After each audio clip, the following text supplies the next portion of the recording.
ଦେଖନ୍ତୁ କେତେ ସୁନ୍ଦର ସକାଳ ଲାଗିଥିବୁ ନା ବାପା ଏଠି ବସନ୍ତି ତାଙ୍କ ପାଇଁ କଣ ବ୍ୟବସ୍ଥା କରିବୁ?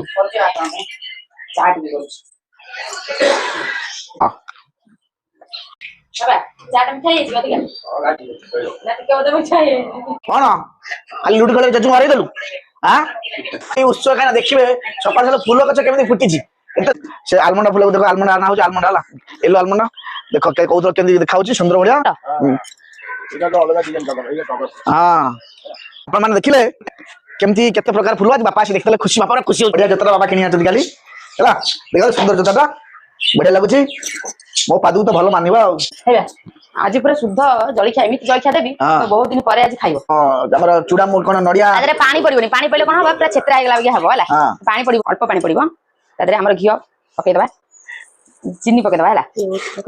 ମାନେ ଚୁଡାରେ ଘିଅ ପଡିକି ଘଷା ହଉଛି, ତା ଦେହରେ ଚିନି ପଡିଛି, ଘଷା ହେଇଗଲା ପୁରା ଘିଅ ସହିତ ତମେ ଥିବା ନଡିଆକୁ ପକେଇଦବା। ଦହି ନାହିଁ ତ ସେଥିପାଇଁ ଘିଅଟା ପଡିଲା, ଦହି ଥିଲେ ଦହି ପଡିଥାନ୍ତା ଆଉ ଘିଅ ଦରକାର।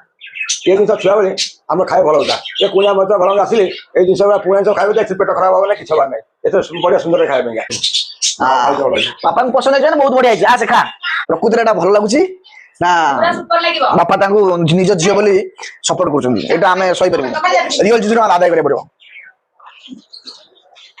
ବଢିଆ।